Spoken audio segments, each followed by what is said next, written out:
For my change agent, I have decided to do it on the ocean cleanup. This nonprofit organization was founded in 2013 by Dutch inventor Boyan Slat. Boyan became inspired to start this organization because when he was 16, he went scuba diving in Greece and saw more plastic in the water than fish. After a little research, he found out there wasn't any major organization trying to fix this, so he decided he would. Over the past 7 years, Boyan has worked very hard to get where he is now. He was the youngest to receive the Champions of the Earth Award by the UN's highest environmental award. He also has over 100 employees all over the world working for his organization, which consists of researchers, scientists, oceanographers, and computational modelers. The main issue they are working on is to get rid of all of the plastic pollution in the ocean. Every year, millions of tons of plastic enter the ocean and wind up in a garbage patch. These garbage patches need to be taken out of the ocean, or else our ecosystem, health, and economies will be impacted negatively. Their end goal would be to clean up 90% of the world's ocean's plastic by 2040. Even though they started 7 years ago, it's hard to predict how much they have cleaned up. But they do have a lot of technologies currently in the water. They're mainly doing a lot of sampling, remote sensing, and modeling, so when they do put more technology in the water, it can be highly effective. Sampling allows for the organization to better understand the quantity, composition, and location of the ocean's plastic. The first samples were in 2015, which pushed the boundaries of observational science regarding ocean pollution. They called this the Mega Expedition. The Mega Expedition launched in 2015 with 30 vessels that crossed parallel with the Great Pacific Garbage Patch. This expedition mapped an area measuring 3.5 million square kilometers and collected more data on ocean plastic than had been collected in the past 40 years combined. This expedition was a necessary step to understanding the plastic pollution problem and ultimately being able to clean up. Another form of sampling they took part in was their aerial expedition in 2016.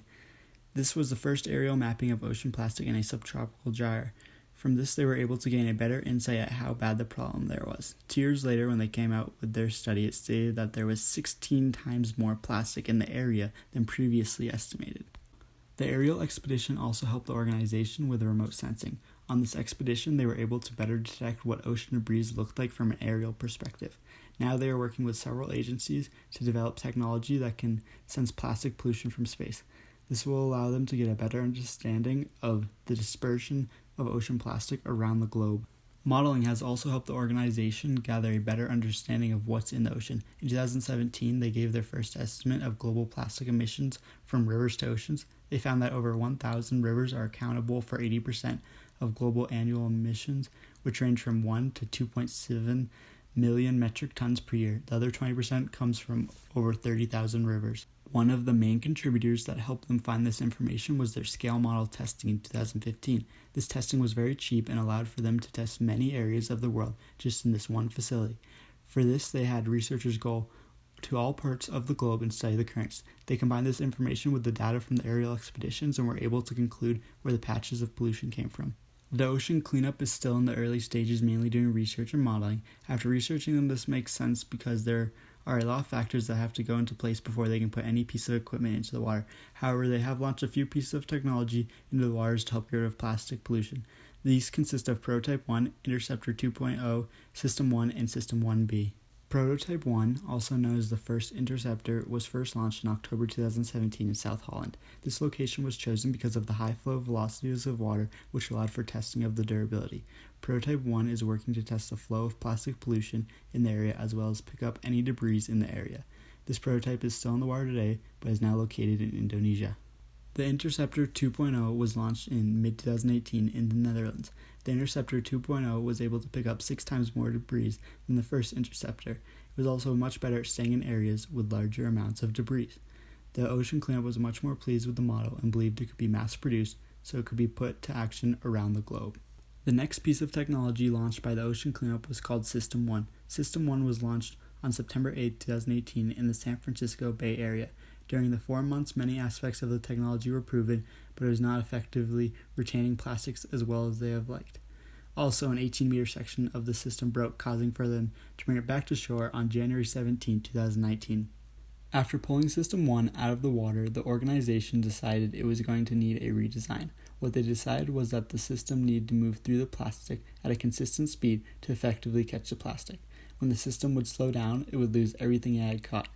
They also decided that the material of the system needed to be changed in order for it not to break. After 5 months of redesigning, System 1B was launched on June 18th. System 1B was able to speed up with a newly implemented buoy system. It could also slow down with the parachute sea anchor that was added. The last major thing that System 1B was able to do that System 1 could not was be altered at sea. This meant that if it needed to make any changes to it, they could do it without having to bring it to shore. During the test campaign for System 1B, they found that the parachute sea anchor was able to create a way for the system to maintain a stable speed. System 1B gathered so much debris that the organization had to go in and triple the size of the cork-lined screen so that plastic wouldn't keep going over it. The Ocean Cleanup feels very confident in launching a System 2 in the near future. There's no set date on when System 2 will launch, but the Ocean Cleanup is working very hard to get it in the water as soon as they can. The redesign of System 2 will focus on increasing the size, autonomous navigation through the garbage patch, long-term plastic collection and retention, and durability to withstand several years of deployment at sea. Currently, that's all the technology that the Ocean Cleanup has in the works, but they do have many more ideas for the future. Once they're able to create a system to get rid of the Great Pacific Garbage Patch, they want to move on to the 4 other oceans and clean up their garbage patches. Right now, they don't have the money to do that, but they do have some ideas on how to finance that. Turning plastic into materials to be sold is one of their ideas to generate money.